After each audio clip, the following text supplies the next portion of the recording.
नमस्कार, जय हिंद दोस्तों एडुटेरिया। देखिए, एडुटेरिया की तरफ से देखेंगे तो आपका जो है नया किताब लॉन्च किया गया है बिहार एसएससी के लिए। दोस्तों, किताब देखेंगे तो मार्केट में अवेलेबल है। आप सब लोग चाहें तो किताब जो है मार्केट से आप बाई कर सकते हैं। यहाँ पे आप देखेंगे तो बीएसएससी प्रखंड सांख्यिकी पदाधिकारी, ठीक है, बिहार कर्मचारी चयन आयोग द्वारा आयोजित प्रखंड सांख्यिकी पदाधिकारी एवं सहायक प्रशाखा पदाधिकारी सचिवालय सहायक, ये किताब देखेंगे तो बीएसएससी एग्जाम के लिए बहुत ज़्यादा इंपॉर्टेंट है, क्योंकि इसमें पूरा सिलेबस के अनुसार ही आपको यहाँ पर जो है सारा जो है दोस्तों क्वेश्चन जो है सेट किया गया है। ये आपका जो है प्रारंभिक यानी पीटी परीक्षा के लिए निकाला गया है 2025 एडिशन, आप यहाँ पे देख सकते हैं। और दोस्तों इसमें देखेंगे तो ये आपका वॉल्यूम 1 आपका ये सीरीज है, और इसमें जो है करीबन 15 प्रैक्टिस सेट दिया गया है। कितना सेट है? तो इसमें जो है आपका 15 प्रैक्टिस सेट दिया गया है। अब यहाँ पे देखिए कुछ मुख्य आकर्षण दिया गया है जो कि आपको देखना बहुत ज़्यादा जरूरी है। जैसे यहाँ पे देखेंगे तो बीपीएससी असिस्टेंट हेतु आपका ये उपयोगी है। बीएसएससी 10+2 एवं सीजीएल 4 हेतु एग्जाम के लिए उपयोगी है। और पूर्णतः नवीनतम परीक्षा पद्धति पर यह आपको आधारित किताब देखने को मिलेगा। सभी प्रश्नों की तार्किक एवं विस्तृत व्याख्या है। तो आप सभी लोगों से रिक्वेस्ट करेंगे, अगर आप तैयारी कर रहे हैं तो पूरा प्रश्नों को देखिएगा और एक एक क्वेश्चन को देखिएगा ताकि आपको दिक्कत ना हो एग्जाम में, ठीक है। अब यहाँ पे कुछ इसका विषय सूची की बात करते हैं तो आज हम देखने वाले हैं बिहार एसएससी प्रश्न पत्र नंबर 1 हम देखने वाले हैं, और डेली बेसिस पे हम इसको देखेंगे और इसको जो है 15 दिन में जो है समाप्त करने का पूरा प्रयास करेंगे। तो चलिए वीडियो को शुरू करते हैं। आप यहाँ पे देख सकते हैं बीएसएससी यानी बिहार एसएससी प्रश्न पत्र सेट नंबर 1। पहला हमारा प्रश्न क्या है देखेंगे। उससे पहले आप सभी लोगों से रिक्वेस्ट करेंगे, इस वीडियो के टारगेट की बात करते हैं तो करीबन आपके ये वीडियो का जो लाइक का टारगेट है 1000 दोस्तों आप लोग कर दीजिए। क्योंकि देखिए क्या होता है, जब आप लोग मिलकर लाइक करते हैं, सपोर्ट करते हैं, तो आप सभी लोग के लिए जो है बेहतर से बेहतर जो है सेट लाने का एक होता है ना कि अंदर से ये होता है कि आप लोग मिलकर सपोर्ट कर रहे हैं तो आपके लिए भी बेहतर ही किया जाए। तो कम से कम आप सभी लोग जो है 1000 लाइक कर दीजिएगा। और डेली आपके लिए जो है कोशिश करेंगे कि आपको समय से 9 से 10 बजे के बीच में जो है आपको वीडियो प्रोवाइड करा दें। तो चलिए पहला हमारा प्रश्न क्या है, बोला किस आईआईटी द्वारा मिट्टी में मौजूद विषैले प्रदूषकों को खत्म करने के लिए बैक्टीरिया विकसित किया गया है। बैक्टीरिया जो है विकसित किया गया है। इसका सही आंसर आप पहले का देखेंगे तो राइट आंसर आपको हो जाएगा ऑप्शन नंबर जो है बी सही उत्तर हो जाएगा। आईआईटी बॉम्बे जो है सही उत्तर हो जाएगा, आईआईटी बॉम्बे है ना, बी आपका राइट हो जाएगा, आईआईटी बॉम्बे। नेक्स्ट प्रश्न है कि वर्ष 2024 के लिए कितने एथलीटों को अर्जुन पुरस्कार से जो है सम्मानित किया गया है। देखिए अर्जुन पुरस्कार से सम्मानित किया गया है, इसका आंसर क्या है?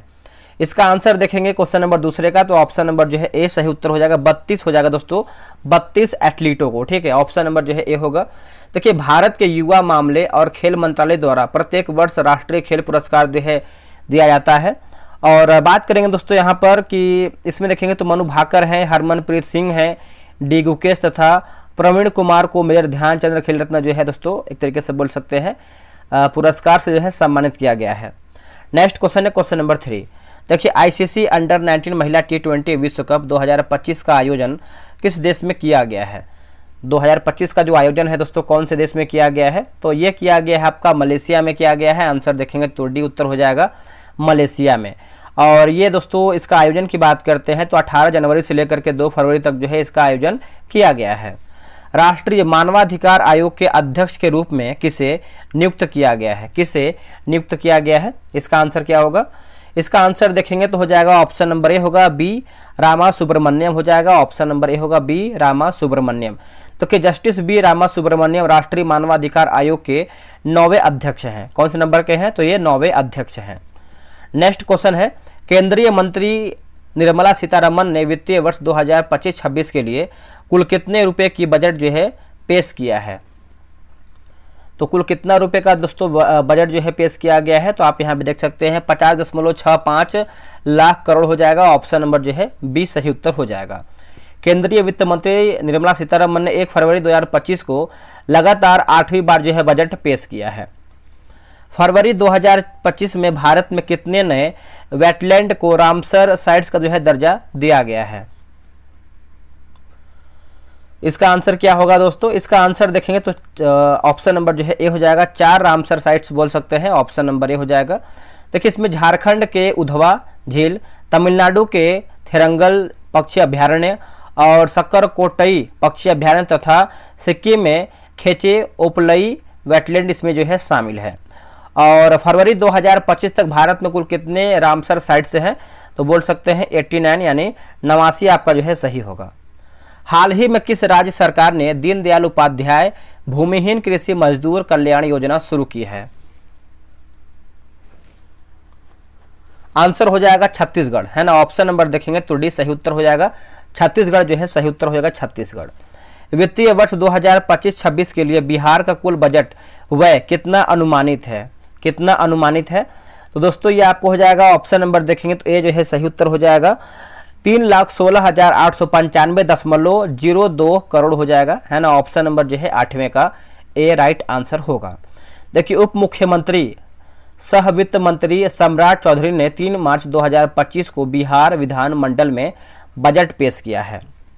अगला प्रश्न है, हाल ही में प्रधानमंत्री नरेंद्र मोदी ने कहा सोनमर्ग सुरंग का उद्घाटन किया है? सोनमर्ग सुरंग का दोस्तों जो है उद्घाटन किया है, तो जम्मू कश्मीर जो है सही उत्तर हो जाएगा। ऑप्शन नंबर देखेंगे 9 का, तो डी हो जाएगा जम्मू कश्मीर। चलिए आते हैं अगले प्रश्न पे। अगला हमारा क्वेश्चन है क्वेश्चन नंबर 10 नंबर। देखिए 10 आपका है क्वेश्चन, बोला कि किस राज्य सरकार द्वारा वन संरक्षण के लिए महाभारत वाटिका की स्थापना किया गया है? देखिए वन संरक्षण के लिए महाभारत वाटिका की स्थापना की गई है, तो राइट आंसर क्या होगा क्वेश्चन नंबर 10 का? तो देखिए ये आपका हो जाएगा उत्तराखंड, सही उत्तर हो जाएगा उत्तराखंड। देखिए महाभारत वाटिका उत्तराखंड वन विभाग द्वारा शुरू किया गया है। ये धर्म, संस्कृति और पर्यावरण के रूप में एक प्रमुख पहल है। अगला है कि 18वीं वन रिपोर्ट 2023 के अनुसार क्षेत्रफल के दृष्टि से सबसे अधिक वन एवं वृक्ष आवरण वाले शीर्ष 3 राज्यों का सही क्रम कौन सा है? देखिए सही क्रम की बात करते हैं तो आपको हो जाएगा मध्य प्रदेश, अरुणाचल प्रदेश और महाराष्ट्र होगा। क्या होगा? मध्य प्रदेश, अरुणाचल प्रदेश और महाराष्ट्र। ऑप्शन नंबर जो है 11 का ये सही उत्तर हो जाएगा। क्षेत्रफल की दृष्टि से सर्वाधिक वनावरण वाले जो आपके 3 हैं मैंने आपको बता दिया है, एमपी, अरुणाचल प्रदेश और महाराष्ट्र होगा। हाल ही में देखिए हाल ही में किस देश के संसद द्वारा पर्वत को कानूनी व्यक्ति का दर्जा दिया गया है? इसका सही उत्तर हो जाएगा न्यूजीलैंड, है ना। ऑप्शन नंबर देखेंगे तो डी सही उत्तर हो जाएगा, न्यूजीलैंड जो है सही उत्तर हो जाएगा। हाल ही में म्यांमार में आए विनाशकारी भूकंप के बाद भारत सरकार ने किस ऑपरेशन की शुरुआत की है? ऑपरेशन की बात करते हैं तो हो जाएगा ऑपरेशन ब्रह्मा जो है सही उत्तर हो जाएगा, ऑपरेशन ब्रह्मा। देखिए 28 मार्च को म्यांमार में आए विनाशकारी भूकंप के बाद भारत सरकार ने म्यांमार को सहायता प्रदान करने के उद्देश्य से ऑपरेशन ब्रह्मा की जो है शुरुआत किया है। कौन सा ऑपरेशन? याद रखिएगा म्यांमार से संबंधित है ऑपरेशन ब्रह्मा। यहाँ से एग्जाम में आपका प्रश्न पूछ सकता है। देखिए अगला है कि 76वें गणतंत्र दिवस समारोह 2025 के मुख्य अतिथि के रूप में कौन शामिल हुए हैं? कौन शामिल हुए हैं? तो दोस्तों शामिल की बात करते हैं तो प्रबोवो, है ना, प्रबोवो सुबियांतो। ऑप्शन नंबर जो है ये सही हो जाएगा। गणतंत्र दिवस 2025 का थीम क्या है? तो स्वर्णिम भारत, विरासत और विकास है।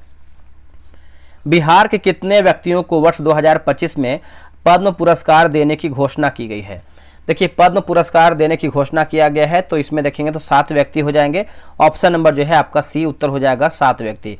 अब देखिए 7 का नाम याद रख लीजिएगा, क्योंकि एग्जाम में आपका कभी कभी नाम भी पूछता है, जैसे शारदा सिन्हा हो जाएंगी और सुशील मोदी, और कौन कौन है तो आचार्य किशोर कुणाल, डॉक्टर हेमंत गुप्ता, विजय नित्यानंद। ठीक है, तो ये सब आप अच्छे से याद रखिएगा। और भी हैं दोस्तों जैसे भीम सिंह भवेश भी हैं। अगला है कि हस्तांतरणशील, है ना, हस्तांतरणशील कृषि के स्थानीय नाम और संबंधित देश का सही युग्म क्या है? देखिए सही युग्म की बात करते हैं तो ऑप्शन नंबर जो है आपका भी होगा लदांग मलेशिया, लदांग मलेशिया याद रखिएगा। बाकी मिल्मा की बात करते हैं, मिल्मा, तो ये आपका जिम्बाब्वे नहीं होगा, ये आपको दोस्तों जो है मैक्सिको हो जाएगा। क्या हो जाएगा? मैक्सिको हो जाएगा। और चेना की बात करते हैं तो चेना जो है आपका बांग्लादेश नहीं होगा, ये आपको दोस्तों जो है श्रीलंका हो जाएगा। क्या हो जाएगा? श्रीलंका, याद रखिएगा। देखिए बीएसएससी के लिए जो है दोस्तों टेलीग्राम पे ग्रुप बनाया गया है, आपका जो है सेट वहीं पर प्रोवाइड कराया जाएगा और डेली आपको जो है 11 AM में सेट अपलोड होता है। आप अभी तक ज्वाइन नहीं किए हैं तो ज्वाइन हो जाइए, बहुत लोग ज्वाइन हो रहे हैं। तो ये रहा व्हाट्सअप नंबर, इस पर आप मैसेज कर सकते हैं 8756546533। आप जो है बीएसएससी लिख करके मैसेज कीजिएगा, आपको प्रॉपर जानकारी मिल जाएगा। देखिए निम्न में से कौन सी जलधारा अटलांटिक महासागर की ठंडी जलधारा है? अटलांटिक महासागर की ठंडी जलधारा है। तो ये आपको हो जाएगा बेंगुएला जो है सही उत्तर हो जाएगा, बेंगुएला है ना। ऑप्शन नंबर जो है आपका बी सही उत्तर हो जाएगा, बेंगुएला। ठीक है, याद रखिएगा सभी लोग। देखिए कनारी धारा की बात करते हैं तो आपको हो जाएगा ठंडी हो जाएगा। और लेब्राडोर की बात करते हैं तो ये भी आपका जो है ठंडी है। और एक आपका पूछता है गल्फ स्ट्रीम धारा, तो गल्फ स्ट्रीम की बात करते हैं तो ये आपका जो है गर्म जलधारा है।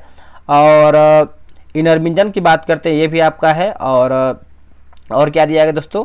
कनारी मैंने बता ही दिया है। चलिए नेक्स्ट हम क्वेश्चन देख लेते हैं। अगला हमारा क्वेश्चन है क्वेश्चन नंबर 18 नंबर।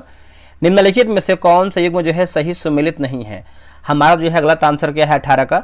देखिए मांडव पहाड़ी की बात करते हैं, महाराष्ट्र गलत आंसर हो जाएगा। जो आपका मांडव पहाड़ी है गुजरात राज्य में स्थित है। कहाँ पर है? गुजरात में है।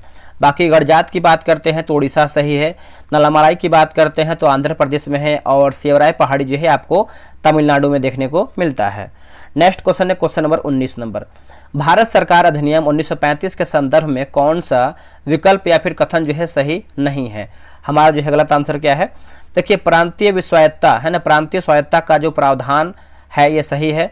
पृथक निर्वाचक प्रणाली में महिला एवं दलित वर्गों को भी शामिल करना सही है। संघीय लोक सेवा आयोग का स्थापना का प्रावधान ये भी दोस्तों सही है। डी हमारा गलत है। देखिए द्विसदनीय व्यवस्था और प्रत्यक्ष निर्वाचक की व्यवस्था ये देखिए गलत आंसर हो जाएगा, यानी 19 का देखेंगे तो ऑप्शन नंबर डी गलत है। अगला प्रश्न है क्वेश्चन नंबर 20। निम्नलिखित में से उष्णकटिबंधीय वर्षा वन वायोम की विशेषताएं हैं, तो इसका आंसर क्या होगा? तो देखिए बहुत अधिक वार्षिक वर्षा सही है। उच्च औसत तापमान सही है। पोषण तत्वों की कमी वाली मिट्टी सही है। प्रजातियों की समृद्धि और उच्च स्तर, तो ऑप्शन नंबर देखेंगे तो ऑप्शन नंबर जो है 20 का डी होगा। इनमें से सभी हमारा जो है सही होगा। नेक्स्ट प्रश्न है क्वेश्चन नंबर 21 नंबर। निम्नलिखित में से भारत का कौन सा राज्य अपनी सीमा 3 देश नेपाल, भूटान, चीन के साथ जो है साझा करता है?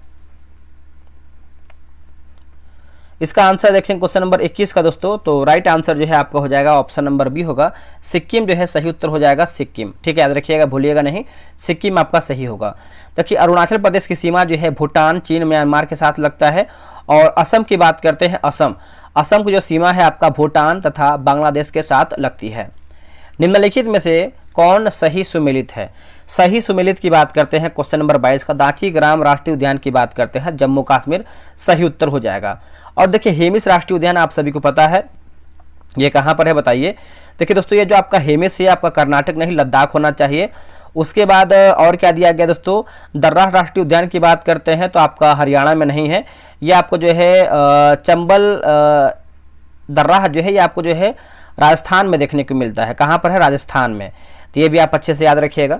नेक्स्ट हमारा प्रश्न है क्वेश्चन नंबर 23 नंबर। निम्नलिखित में से किस राज्य में दूधसागर जलप्रपात स्थित है? दूधसागर जलप्रपात जो है स्थित है, तो ये आपको जो है गोवा में देखने को मिलता है। ऑप्शन नंबर सी उत्तर हो जाएगा, गोवा में। कर्नाटक की बात करते हैं, कर्नाटक में आप दोस्तों देखेंगे तो जलप्रपात कौन सा हो जाएगा, तो कुंचिकल हो जाएगा। क्या होगा? कुंचिकल। ये आपका वाराही नदी पर है। फिर क्या दिया गया है और देखेंगे तो आपका दिया गया है मध्य प्रदेश की बात करते हैं तो यन्ना हो जाएगा, नर्मदा नदी पर है। ठीक है, तो ये आप याद रखिएगा अच्छे तरीके से। अगला है कि ब्रातिस्लावा निम्न में से किस देश की राजधानी है?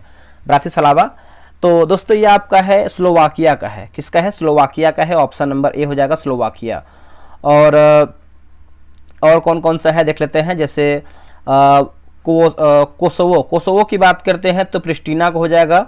और मोल्डोवा की बात करते हैं तो ये आपका किसिनेव को हो जाएगा। और मैसिडोनिया की बात करते हैं, मैसिडोनिया, तो ये आपका स्कोपजे को हो जाएगा। क्या होगा? स्कोपजे का। नेक्स्ट प्रश्न है कि गिब्सन और विक्टोरिया निम्न में से किस महाद्वीप का प्रमुख मरुस्थल है? किस महाद्वीप का प्रमुख मरुस्थल है?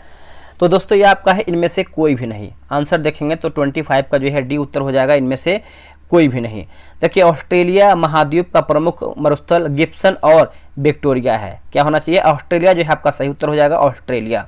ऑस्ट्रेलिया के पूर्वी तटीय क्षेत्र में मुंगे की चट्टानें ग्रेट बैरियर रीफ में स्थित हैं। निम्नलिखित राज्यों तथा उनके विधानसभा सीटों के संदर्भ में कौन सा कथन या फिर कौन सा जो युग्म है गलत है? गलत हमको जो है छांट करके बताना है। देखिए उड़ीसा की बात करते हैं तो 149 गलत आंसर हो जाएगा। दोस्तों उड़ीसा की बात करते हैं तो 147 आपका जो है सही होगा। बाकी आंध्र प्रदेश से 175 सही है। तेलंगाना की बात करते हैं तो 119 सही है। और हरियाणा की बात करते हैं तो आपका 90 सही उत्तर हो जाएगा। और असम की बात करते हैं तो असम में देखेंगे तो आपका जो है 126 हो जाएगा। और एमपी की बात करते हैं एमपी की बात करते हैं तो आपका 230 हो जाएगा। और क्या दिया गया, हरियाणा की बात करते हैं तो आपका 90 हो जाएगा, जो कि यहाँ पर लिखा ही गया है। ठीक है, चलिए नेक्स्ट हम क्वेश्चन देख लेते हैं। आगे हमारा क्वेश्चन है, क्वेश्चन नंबर हम देखेंगे 27 नंबर। देखिए 104वां संविधान संशोधन, 104वें संविधान संशोधन 2019 के द्वारा किस अनुच्छेद में संशोधन कर लोकसभा तथा विधानसभा में अनुसूचित जातियों एवं अनुसूचित जनजातियों के आरक्षण के प्रावधान को 2030 तक बढ़ा दिया गया है।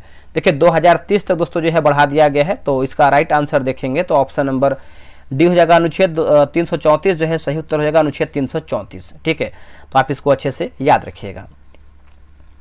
नेक्स्ट प्रश्न है कि इनमें से कौन सा विषय संघ सूची के अंतर्गत आता है। इनमें से कौन सा विषय है जो संघ सूची के अंतर्गत आता है। तो राइट आंसर हो जाएगा ऑप्शन नंबर 28 का देखेंगे तो ए हो जाएगा दोस्तों, अंतर्राज्यीय व्यापार और वाणिज्य। ऑप्शन नंबर जो है ए सही होगा। अब यहाँ पे देखिए संघ सूची, राज्य सूची और समवर्ती सूची, यहाँ पे देखिए तीनों विषय इंपॉर्टेंट है, क्योंकि तीनों विषय से आपका क्वेश्चन पूछता है। जैसे संघ सूची की बात करते हैं तो आपका विदेश के साथ व्यापार वाणिज्य आपका आता है, मतलब ये आपका विषय है। और भारत की रक्षा, युद्ध और शांति, राष्ट्रीय राजमार्ग, ये आपका जो है संघ सूची का है। किसका दोस्तों, संघ सूची का है। उसके बाद क्या आता है आपका, राज्य क्या आता है। देखिए राज्य की बात करते हैं, राज्य का तो राज्य में देखेंगे तो लोक व्यवस्था पुलिस आता है, स्थानीय शासन आता है, कृषि आय पर कर आता है, भूमि और भवनों पर कर आता है। ये आपका किसका है, राज्य का है। अब आता है समवर्ती की बात करते हैं। समवर्ती में देखेंगे तो हो जाएगा वन्यजीव जंतुओं और पक्षियों का संरक्षण, शिक्षा, आर्थिक और सामाजिक योजना, कीमत नियंत्रण, ये सब देखेंगे तो आपका जो है समवर्ती सूची का है। एक आपका आता है समवर्ती सूची में जनसंख्या नियंत्रण आता है और परिवार नियोजन आता है। किस संविधान संशोधन अधिनियम के अंतर्गत अनुसूचित जाति और अनुसूचित जनजाति के लिए पदोन्नति में आरक्षण सुनिश्चित किया गया है। तो इसका उत्तर देखेंगे 29 का तो हो जाएगा 77वां संविधान संशोधन अधिनियम 1995 जो है सही होगा। 29 का देखेंगे तो ऑप्शन नंबर जो है सी सही उत्तर हो जाएगा। नेक्स्ट प्रश्न है, निम्नलिखित में से कौन संविधान सभा के प्रारूप समिति के सदस्य नहीं थे। दोस्तों सदस्य नहीं थे तो इसका उत्तर हो जाएगा सर एस वरदाचार्य नहीं थे। देखिए प्रारूप समिति की बात करते हैं तो इसमें दोस्तों कितने थे, तो कुल 7 सदस्य थे, 7 यानी 7 मेंबर थे। इसमें से जो अध्यक्ष थे वो आपके BR अम्बेडकर थे, उसके बाद N गोपाल स्वामी अयंगर। देखिए 7 का नाम याद रखिएगा और 2 जो है आपके चेंज हुए थे बीच बीच में। जैसे पहला आपके हो जाएंगे डॉक्टर BR अम्बेडकर जो कि अध्यक्ष थे, दूसरा हो जाएंगे N गोपाल स्वामी अयंगर, अलादी कृष्णा स्वामी अय्यर, उसके बाद डॉक्टर KM मुंशी, और 5वां की बात करते हैं सैयद मोहम्मद सदुल्ला। यहाँ पे देखिए 5 तो सही है। अब देखिए 6ठा की बात करते हैं तो N माधव राव, उन्होंने BL मित्र की जगह लिया था, जिन्होंने स्वास्थ्य के कारण जो है त्यागपत्र दिया था। अब आते हैं 7वां की बात करते हैं TT कृष्णामाचारी, इन्होंने DP खेतान की मृत्यु के बाद जो है जगह लिया था TT कृष्णामाचारी। अगला कि मोढेरा गांव के संदर्भ में क्या सही है। मोढेरा गांव के संदर्भ में दोस्तों क्या सही है, तो इसका उत्तर हो जाएगा ऑप्शन नंबर ए, भारत का पहला सौर ऊर्जा संचालित गांव। ऑप्शन नंबर जो है 31 का ए सही उत्तर हो जाएगा। अगला है किस समिति की अनुशंसा पर तरलता समायोजन सुविधा को अपनाया गया है। इसका उत्तर हो जाएगा नरसिम्हन समिति। ऑप्शन नंबर देखेंगे तो जो है आपका सी हो जाएगा। देखिए बैंकिंग सुधारों पर नरसिम्हन समिति द्वारा तरलता समायोजन सुविधा की सिफारिश किया गया था और इसे 1998 में RBI द्वारा जो है पेश किया गया था। निम्नलिखित में से किस राज्य में जयमंडल आरक्षित क्षेत्र जो कि सेचलम अवस्थित है। यह आपका दोस्तों जो है सेचलम जो है अवस्थित है, तो सेसलम है ना। इसका उत्तर हो जाएगा ऑप्शन नंबर जो है सी होगा, आंध्र प्रदेश जो है सही उत्तर हो जाएगा, आंध्र प्रदेश। आप इसको अच्छे से याद रखिएगा। और तमिलनाडु, केरल और कर्नाटक की बात करते हैं तो नीलगिरी हो जाएगा। नेक्स्ट क्वेश्चन है क्वेश्चन नंबर 34 नंबर। बोला कि विशु उत्सव को 9 वर्ष के रूप में किस राज्य द्वारा जो है मनाया जाता है। तो इसका उत्तर हो जाएगा केरल है ना। ऑप्शन नंबर देखेंगे 34 का डी हो जाएगा, केरल जो है सही होगा। उत्पादन प्रक्रिया के दौरान साधनों के मूल्य में कमी को क्या कहा जाता है, क्या कहते हैं इसको हम। दोस्तों इसको देखेंगे तो हम जो है मूल्यह्रास कहते हैं। क्या कहते हैं? मूल्यह्रास। ऑप्शन नंबर जो है 35 का सी होगा, मूल्यह्रास। आगे बढ़ेंगे, पारिस्थितिकीय अस्थायी अर्थव्यवस्था है, यह नारा किसने दिया था? यह जो नारा है ये किसने दिया था? देखिए सुंदरलाल बहुगुणा हो जाएंगे। क्या होगा answer? Sunderlal Bahuguna. Option number A हो जाएगा। और सुंदरलाल बहुगुणा ने चिपको आंदोलन के समय ही पारिस्थितिकीय अस्थायी अर्थव्यवस्था है इसका जो है नारा दिए थे। और जो चिपको आंदोलन है इसका शुरुआत कब हुआ था? तो ये आपका जो है 1973 में जो है इसका शुरुआत किया गया था। आते हैं क्वेश्चन नंबर 37 नंबर पे। देखिए मानव विकास रिपोर्ट किस संगठन द्वारा प्रकाशित की जाती है? ये कौन से संगठन द्वारा जो है प्रकाशित किया जाता है? तो इसका उत्तर देखेंगे तो यूएनडीपी जो है सही उत्तर हो जाएगा। ऑप्शन नंबर ए हो जाएगा, यूएनडीपी, है ना। आप इसको अच्छे से याद रखिएगा, यूएनडीपी। चलिए नेक्स्ट हमारा है कि निम्न में से कौन सा एक राष्ट्रीय खाद्य सुरक्षा मिशन में शामिल नहीं है? देखिए राष्ट्रीय खाद्य सुरक्षा मिशन में शामिल नहीं है, तो इसका उत्तर हो जाएगा तिलहन। दोस्तों इसमें जो है आपका शामिल नहीं है, ऑप्शन नंबर बी होगा। देखिए राष्ट्रीय खाद्य सुरक्षा मिशन में गेहूं, चावल और दलहन को शामिल किया गया है, ठीक है, तो याद रखिएगा। और राष्ट्रीय खाद्य सुरक्षा जो मिशन है ये कब शुरू किया गया था, यानी प्रारंभ कब किया गया था? तो 2007 में दोस्तों ये आपका जो है प्रारंभ किया गया था। अगला प्रश्न है, निम्नलिखित में से कौन सा सुमेलित नहीं है? हमारा जो है गलत आंसर क्या है? 39 की बात कर लेते हैं, 39 नंबर का, तो ऑप्शन नंबर डी हो जाएगा, अमजद अली खां, जो कि पखावज गलत आंसर हो जाएगा, ठीक है। दोस्तों यहाँ पर हम बात कर लेते हैं अमजद अली खान के बारे में, ठीक है। तो वैसे आप कमेंट करके बता सकते हैं अगर आपको चीज़ें याद हैं तो। वैसे आप यहाँ पे जान लीजिए, जो जैसे विलायत खां की बात करते हैं सितार सही है, लतीफ़ खां की बात करते हैं तो आपका हो जाएगा क्या हो जाएगा? तबला जो है सही हो जाएगा। और क्या दिया गया है? हरि प्रसाद चौरसिया की बात करते हैं तो बांसुरी सही होगा। जो अमजद अली खां है ये आपके किससे संबंधित है? तो ये सरोद से संबंधित है। क्या होगा? सरोद। अगला है कि एलोडा कप का संबंध किस खेल से है? जो आपका एलोडा कप है किस खेल से संबंधित है? तो आपको हो जाएगा मुक्केबाजी से है। क्या होगा? मुक्केबाजी। ऑप्शन नंबर ए होगा, मुक्केबाजी। निम्नलिखित चित्रकारों में से किसे जहांगीर ने नादिर उल अस्त्र की उपाधि दी थी? नादिर उल अस्त्र की उपाधि दी थी, तो इसका उत्तर हो जाएगा उस्ताद मंसूर हो जाएगा। ऑप्शन नंबर सी होगा, उस्ताद मंसूर। देखिए इन चित्रकारों में से जहांगीर द्वारा उस्ताद मंसूर को नादिर उल अस्त्र या फिर अबुल हसन को नादिर उल जमा की उपाधि जो है दी गई थी। पानीपत का तृतीय युद्ध किसके बीच लड़ा गया था? देखिए पानीपत का 3 युद्ध हुआ था, जिसमें से तीसरा पूछ रहा है, इसका उत्तर हो जाएगा मराठा और अब्दाली के बीच में हुआ था। देखिए 1761 में ये आपका हुआ था, ये आपको अच्छे से याद रखना है, ठीक है, क्योंकि कभी कभी आपका इसका सन पूछता। देखिए पानीपत का जो पहला युद्ध हुआ था ये आपका 1526 में हुआ था, इसको हम यहाँ पे लिख देते हैं 1526 में, ये आपका पहला हुआ था। दूसरा की बात करते हैं तो ये आपका हुआ था 1556 में हुआ था, 1556 में, और जो तीसरा है 1761 में हुआ था। अगला है कि बंगाल विभाजन को किस वर्ष जो है रद्द किया गया था? पहले बंगाल विभाजन कब हुआ था ये पहले हम जानेंगे। 1905 में हुआ था। कब हुआ था? 1905 में हुआ था। और ये आपका रद्द कब हुआ था? तो 1911 में रद्द हुआ था। ऑप्शन नंबर जो है डी हो जाएगा। दोस्तों 1905 में जब बंगाल विभाजन मतलब जब लागू हुआ था तो किसके द्वारा लागू किया गया था? तो लॉर्ड कर्जन हो जाएगा। और ये जब रद्द किया गया था तो उस टाइम कौन था? तो लॉर्ड हार्डिंग द्वितीय के द्वारा जो है रद्द किया गया था। ये दोनों याद रखना है आपको। प्रथम सविनय अवज्ञा की संज्ञा किस आंदोलन को दिया जाता है? तो इसका उत्तर देखेंगे 44 का, तो हो जाएगा ऑप्शन नंबर जो है ए हो जाएगा, चंपारण सत्याग्रह 1917 जो है सही उत्तर हो जाएगा। आपको अच्छे से याद रखना है, ठीक है।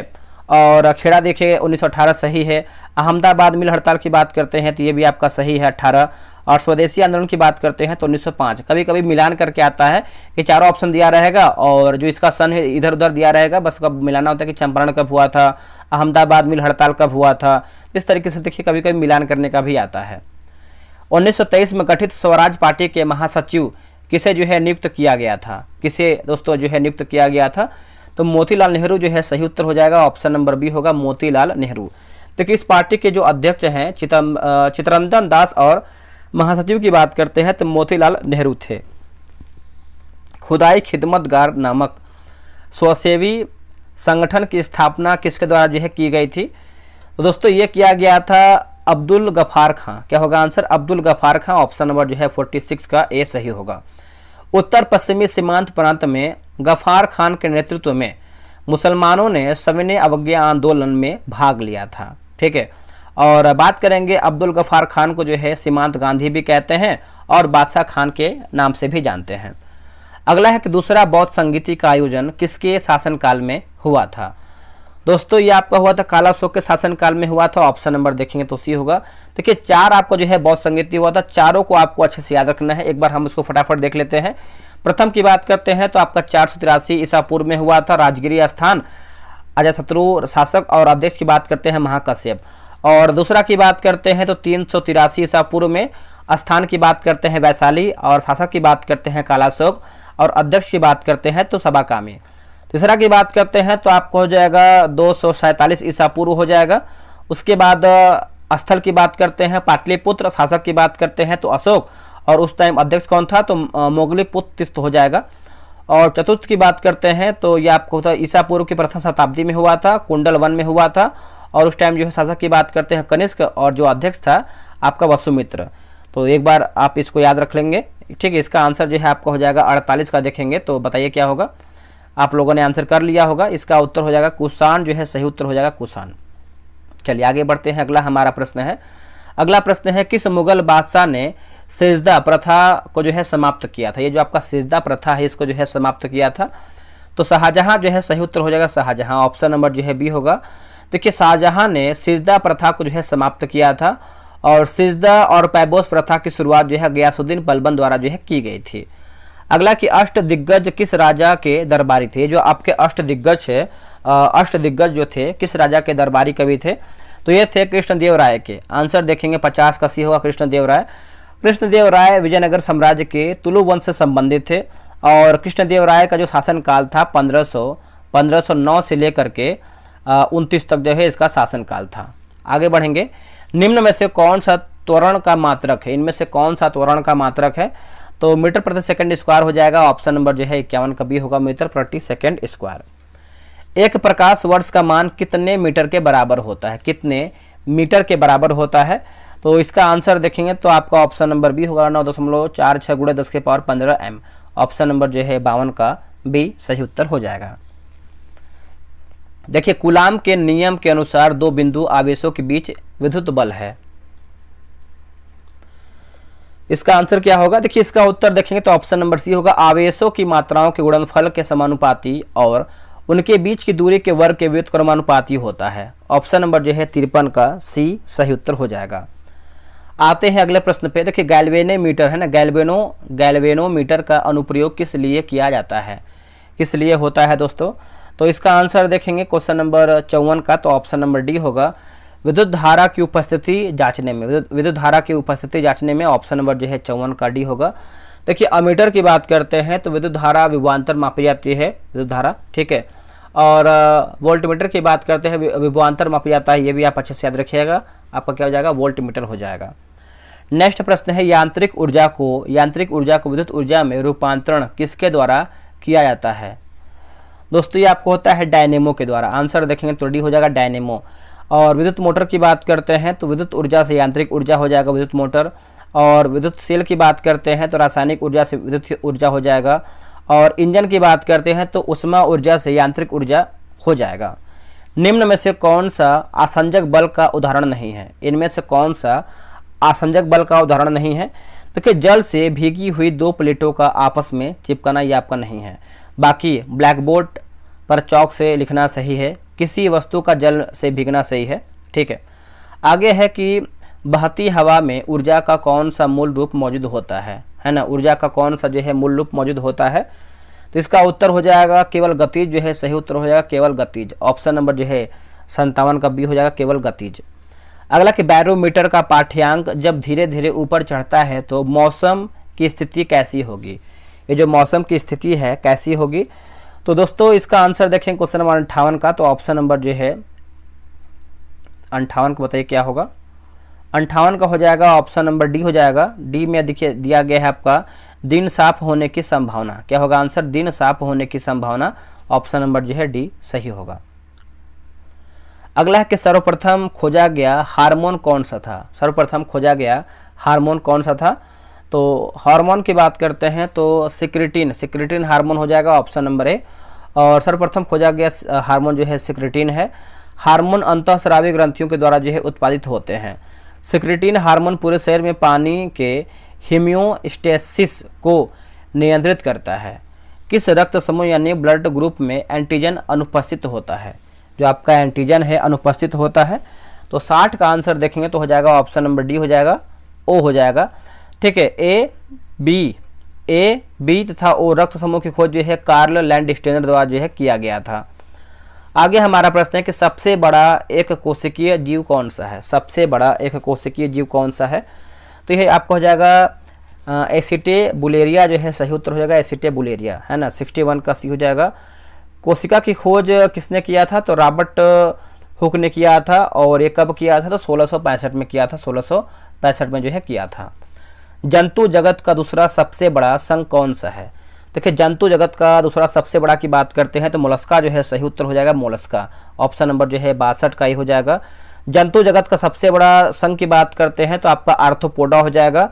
और जंतु जगत का दूसरा सबसे बड़ा की बात करते हैं तो मोलस्का हो जाएगा। ठीक है, तो ये देखिए यहाँ पर दूसरा पूछा गया है तो आपका मोलस्का होगा, और पहला पूछेगा तो आपका आर्थ्रोपोडा हो जाएगा। नेक्स्ट प्रश्न है कि हल्दी का पीला रंग किस वर्णक के कारण होता है? पीला रंग की बात करते हैं तो राइट आंसर क्या होगा? इसका सही उत्तर हो जाएगा कुरकुमिन हो जाएगा। क्या होगा आंसर? कुरकुमिन है ना। ऑप्शन नंबर जो है आपका डी होगा। सेब का लाल रंग की बात करते हैं तो आपका एंथोसाइनिन हो जाएगा, है ना। और टमाटर का लाल रंग की बात करते हैं तो लाइकोपिन हो जाएगा। और पपीते का पीला रंग की बात करते हैं तो क्या हो जाएगा बताइए, कमेंट करके बताइए। वैसे गाजर का रंग की बात करते हैं तो कैरोटीन हो जाएगा। प्रोकैरियोटिक कोशिकाओं में श्वसन का कार्य किसके द्वारा किया जाता है? दोस्तों इसका आंसर देखेंगे तो ऑप्शन नंबर जो हो जाएगा, ऑप्शन नंबर डी होगा, मिसोसोम जो है सही उत्तर हो जाएगा, मिसोसोम। नेक्स्ट प्रश्न है कि प्रकाश संश्लेषण की प्रक्रिया में सूर्य की प्रकाश ऊर्जा को किस ऊर्जा में जो है रूपांतरित होकर खाद्य पदार्थों में संचित होती है? इसका उत्तर हो जाएगा रासायनिक ऊर्जा जो है सही उत्तर हो जाएगा, रासायनिक ऊर्जा। ऑप्शन नंबर जो है 65 का ए हो जाएगा, रासायनिक ऊर्जा। आगे बढ़ेंगे, अगला है कि डीपीटी वैक्सीन का प्रयोग किन बीमारियों के लिए किया जाता है? डीपीटी वैक्सीन का प्रयोग, तो इसका उत्तर क्या होगा बताइए? इसका उत्तर हो जाएगा डिप्थीरिया होगा, काली खांसी और टिटनेस। ऑप्शन नंबर जो है आपका सी सही उत्तर हो जाएगा। देखिए टिटनेस रोग जो है आपका क्लोस्ट्रीडियम टिटनेस नामक जीवाणु से होता है, ये भी आपको याद रखना है। राष्ट्रीय आयुर्वेद संस्थान कहाँ स्थित है? राष्ट्रीय आयुर्वेद जो संस्थान है कहाँ पर स्थित है? तो ये आपको जो है जयपुर में देखने को मिलता है। ऑप्शन नंबर बी होगा, जयपुर में। देखिए बात करेंगे राष्ट्रीय होम्योपैथी संस्थान कहाँ पर है, तो ये आपको कोलकाता में देखने को मिलता है। अखिल भारतीय आयुर्वेद संस्थान की बात करते हैं तो आपको जो है नई दिल्ली में देखने को मिलता है, नई दिल्ली में। आवर्त सारणी में किसी तत्व के गुणनफल माफ कीजिएगा गुणधर्म निम्न में से किसके द्वारा जो है निर्धारित होते हैं? तो इसका उत्तर हो जाएगा परमाणु संख्या द्वारा हो जाएगा। आंसर देखेंगे तो डी होगा, परमाणु संख्या द्वारा। निम्न में से कौन रासायनिक परिवर्तन का उदाहरण नहीं है? इनमें से कौन सा रासायनिक परिवर्तन का एक उदाहरण नहीं है? तो आंसर हो जाएगा ऑप्शन नंबर डी होगा, उबला हुआ पानी। क्या होगा आंसर? उबला हुआ पानी। ऑप्शन नंबर बी होगा। देखिए भौतिक परिवर्तन की बात करते हैं, कुछ एग्जाम्पल याद रखिएगा। भौतिक परिवर्तन तो बर्फ का पिघलना, पानी में नमक का घोल, रबर का खिंचाव, शर्करा का पानी में घुलना, ये सब देखेंगे तो रासायनिक यानी भौतिक परिवर्तन का जो है आपका एक एग्जाम्पल हो सकता है।